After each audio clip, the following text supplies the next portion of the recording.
Dan karena itu tadi kami minta supaya Kementeri supaya RUU Masyarakat Adat ini dikawal betul di dalam pemerintahan Pak Prabowo lewat Menteri HAM, karena memang ini janji konstitusi. Assalamualaikum warahmatullahi wabarakatuh. Salam, salam sejahtera, Om Swastiastu, Namo Buddhaya, dan salam kebajikan. Ya, hari ini Kementerian HAM ya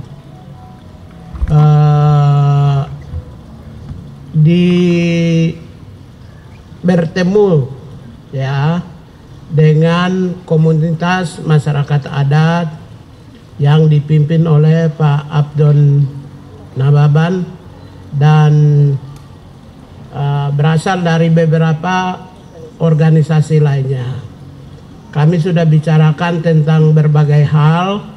Saya pertama berikan kesempatan kepada Pak Abdon untuk menyampaikan apa saja yang kami sudah bicarakan dan apa saja yang menjadi konsen terkait dengan masyarakat adat.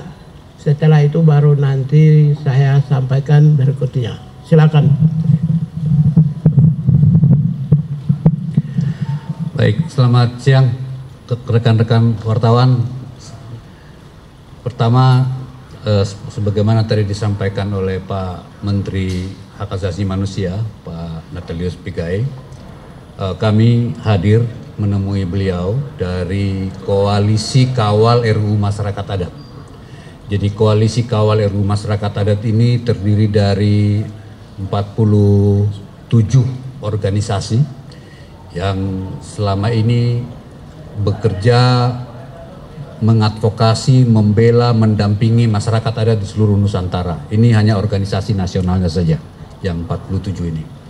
Dan tentu saja saya sendiri adalah Abdon Nababan, dulu Sekjen Aman ya 10 tahun, dan menemui Pak Pigai, Pak Menteri HAM, dan meminta supaya Kementerian HAM ini menjadi bagian dari proses, karena memang kalau kita lihat kedudukan masyarakat adat di dalam konstitusi kita, ada 2 pasal di dalam Undang-Undang Dasar 1945 yang mengatur tentang masyarakat adat. Satu, pasal 18B ayat 2 ya, itu berkaitan dengan kedudukan masyarakat adat di dalam sistem pemerintahan Indonesia, ya, itu yang namanya otonomi asli. Kemudian pasal yang kedua, jadi nanti itu akan banyak urusannya dengan Kementerian Dalam Negeri. Nah, pasal yang kedua adalah pasal 28I. Pasal 28I ayat 3. Itu adalah bagian dari bab hak asasi manusia. Jadi di pasal 28I ayat 3 itu disebutkan bahwa identitas budaya, ya, masyarakat hukum adat, ya, dan hak-hak tradisionalnya adalah hak asasi manusia. Ya, jadi dengan hak yang melekat seperti itu, maka Kementerian HAM,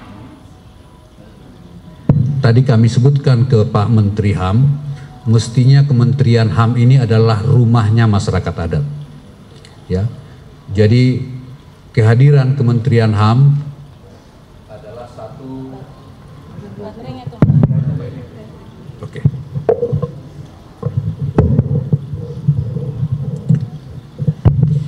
Jadi Kementerian HAM ini di pemerintahan Pak Prabowo Subianto adalah berkah bagi masyarakat adat, karena kami tadi sampaikan ke Pak Menteri, inilah rumah kami, rumahnya masyarakat adat.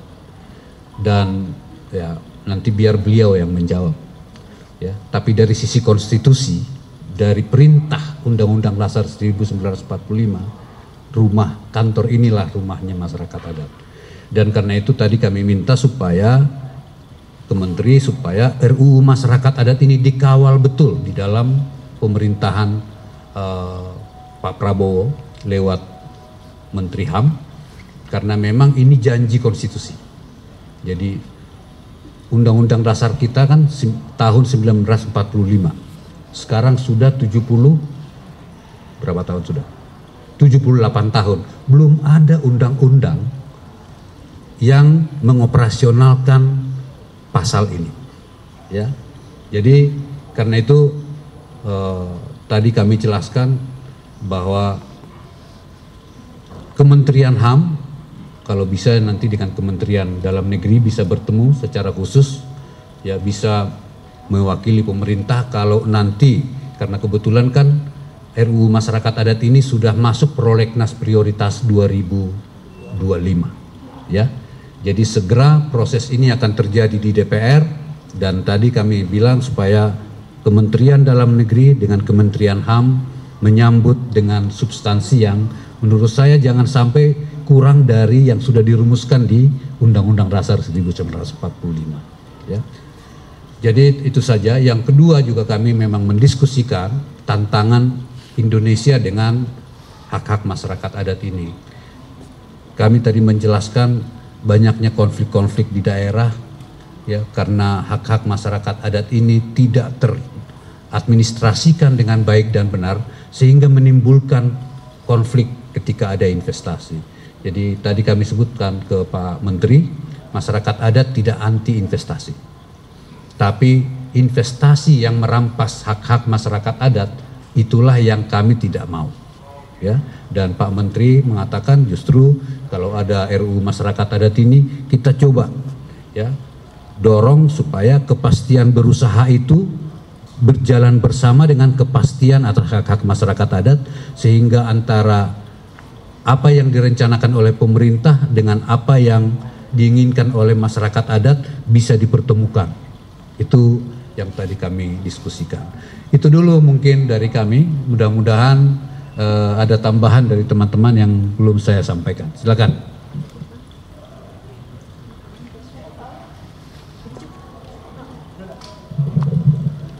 Baik, teman-teman sekalian yang saya hormati, Pak Abdon dan teman-teman dari komunitas masyarakat adat.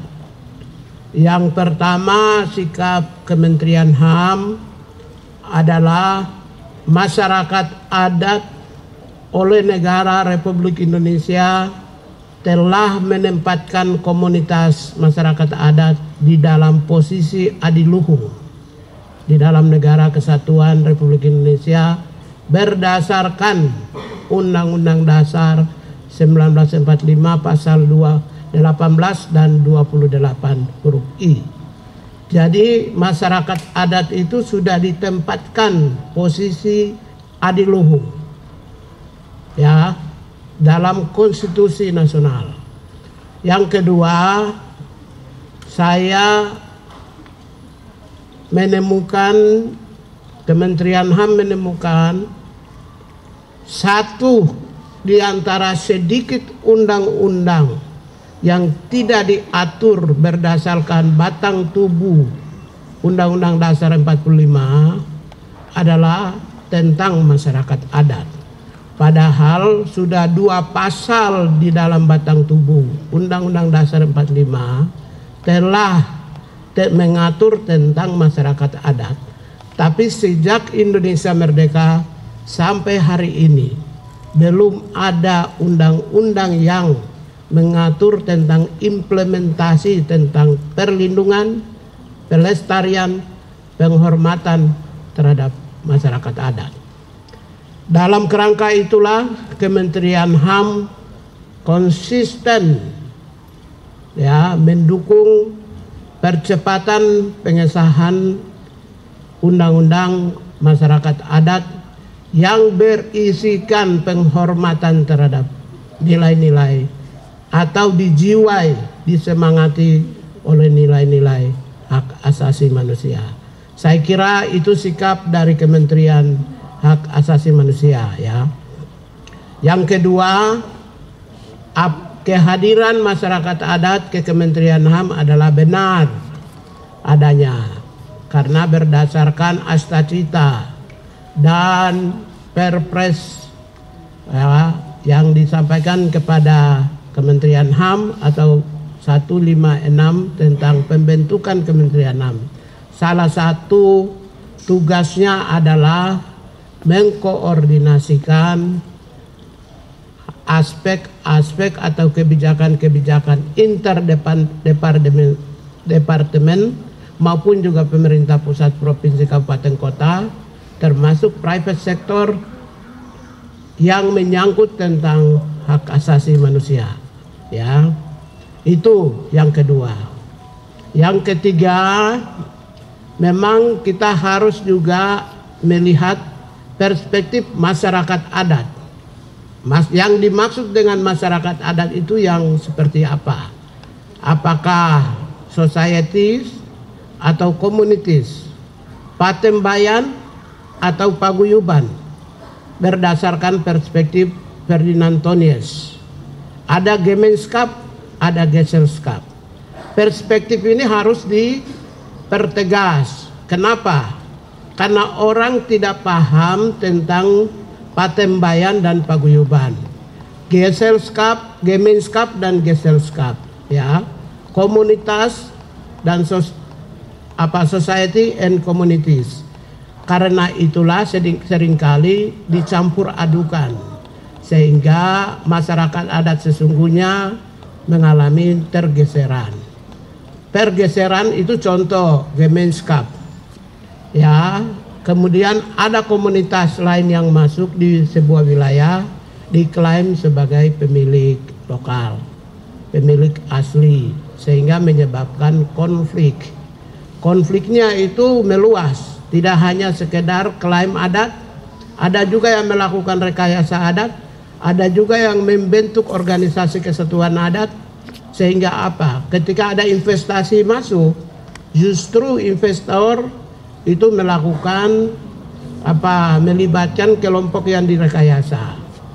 Itu karena itu pertegas pengertian masyarakat adat itu apakah Gemeenschap, Geselschap menurut Ferdinand Tonies. Kalau dalam bahasa Jawa itu adalah paguyuban, patembayan. Dalam bahasa Inggris itu adalah communities atau societies. Pengertian-pengertian ini harus dipertegas. Yang kedua, menurut saya di dalam konteks nasional, negara Republik Indonesia masih tetap konsisten pada istilah local communities, LC, ya. Nah, tapi itu dalam konteks politik, ya. Karena itu juga menjadi inline dengan Kementerian Luar Negeri dan inline juga dengan Perserikatan Bangsa-Bangsa. Kesepakatan ini juga harus kita pertegas. Yang ketiga itu adalah aspek tentang persoalan misalnya tentang agraria. Ada pengertian, ada juga regulasi agraria yang terkait dengan sertifikat hak komunal. Apakah sertifikat hak komunal itu yang dimaksud itu objeknya yang mana? Ya, hak milik satu, hak komunitas masyarakat atau komunitas yang lebih luas, atau hak komunal itu ada hak ulayat. Nah, pengertian ini juga perlu menjadi perhatian. Yang berikutnya yang perlu menjadi perhatian adalah investasi, ya, oleh masyarakat adat memaknai investasi yang masuk itu merusak berbagai aspek termasuk masyarakat adat. Kementerian HAM konsisten standar investasi berbasis HAM harus memberitahu masyarakat asli pemilik hak ulayah, right to know, karena di dalam konteks pembangunan right to know itu adalah atau hak partisipasi masyarakat itu adalah aspek yang sangat penting dalam human right. Yang kedua, karena itu perizinan yang masuk harus partisipasi aktif dari pemilik hak ulayat masyarakat. Yang kedua, keterlibatan masyarakat lokal sebagai subjek daripada pengelolaan usaha. Yang ketiga adalah masyarakat lokal harus dilibatkan sebagai pekerja di dalam komunitasnya. Yang keempat, clean and clear terhadap persoalan tanah. Yang kelima itu adalah terkait dengan negara harus untung. Kehadiran perusahaan negara harus untung. Yang kedua, masyarakat harus untung. Yang ketiga, perusahaan juga harus untung. Yang keempat, keenam itu kehadiran perusahaan tidak boleh menggeserkan nilai-nilai budaya dan tatanan adat yang ada di sekitarnya. Dan kehadiran perusahaan sejatinya adalah memproteksi masyarakat adat dan melestarikan masyarakat adat. Ya, bukan meniadakan masyarakat adat. Lalu yang berikut adalah kehadiran perusahaan berorientasi pada kelestarian lingkungan. Apa yang dimaksud dengan lingkungan? Saya ingin cerita sedikit saja sebelum ini. Yaitu seperti burung pipit yang kecil, dia tinggal di sebuah pulau.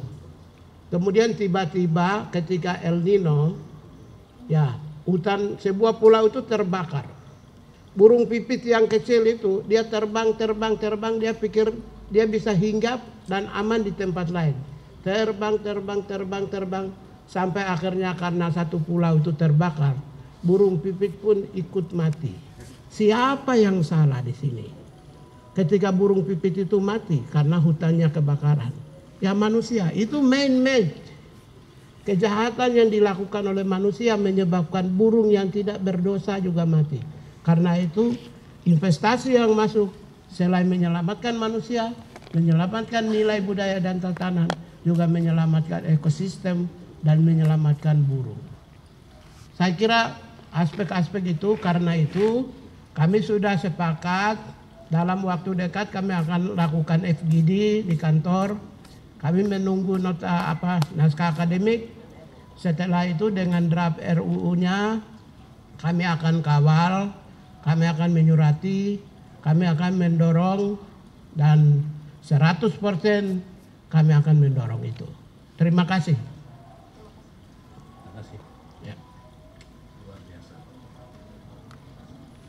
Saya kira gini ya, ini sudah menjadi perhatian dari pemerintah dalam konteks ini adalah legislatif, inisiatif DPR kan, ketua baliknya Gerindra. Saya yakinnya karena sudah prolegnas 2025 ini kemungkinan akan disahkan. Tetapi ya, undang-undang yang disahkan itu harus substantif. Harus isinya itu memenuhi standar-standar nilai HAM, penghargaan dan penghormatan terhadap nilai masyarakat adat, dan pemberian penghargaan terhadap hak-hak yang melekat pada mereka, dan memproteksi masyarakat adat. Saya kira itu yang penting. Konten isi yang berkualitas, dijiwai, disemangati, dan juga melestarikan kondisi masyarakat adat yang ada tanpa mengurangi nilai apapun. Itu yang penting. Tapi bahwa pengesahan itu kalau sudah menjadi hak inisiatif DPR, saya meyakini, apalagi saya pasti akan menyurati ya. Saya meyakini tidak akan mengalami kesulitan. Begitu. Ada lagi? Pak, mungkin ini terkait pelanggaran HAM yang pengiriman anak nakal ke barak. Apakah itu merupakan pelanggaran HAM atau? Nah, itu nanti aja dulu. Ini kita selesaikan dulu yang ini. Yang masyarakat. Nanti setelah itu saya jawab ya. Ada lagi yang masyarakat adat? Kita bungkus. Oh ya, boleh. Ya, nambahin dikit, mungkin berharap setelah bertemu dengan Bapak Menteri, Badan Legislasi DPR segera membentuk panja Bang ya, panitia kerja di Badan Legislasi untuk segera membahas RUU masyarakat adat. Karena kan ini udah hampir 15 hampir 20 tahun tidak pembahasan, dan baik sekali Menteri HAM hari ini menyambut baik dan akan menyurati, dan semoga Balik segera membentuk panja hak asasi panja RUU masyarakat adat dan berproses mulai Juni, mungkin bisa berproses untuk pembahasan. Terima kasih. Kawan-kawan masyarakat sipil di Koalisi Kawal sudah menyiapkan draft naskah akademik dan RUU-nya yang akan kita sampaikan kepada DPR dan pemerintah. Terima kasih. Kami akan menyurati ke DPR misalnya ya, sebagai Kementerian HAM ya, itu setelah kami FGD awal Juni Setelah itu kalau sudah dapat naskah akademik dan RUU ya, baru jangan kira besok lusa ini sudah menyunati. Nanti yang kemudian yang terakhir saya menyampaikan terima kasih kepada teman-teman wartawan. Ini yang jarang disampaikan. Ya, kalau ketika Anda berada kepada orang-orang yang membutuhkan pertolongan, kalian masuk surga semua. Saya hakul yakin. Karena itu wartawan atau media itu tidak hanya sebagai salah satu pilar demokrasi, tapi pilar kemuliaan.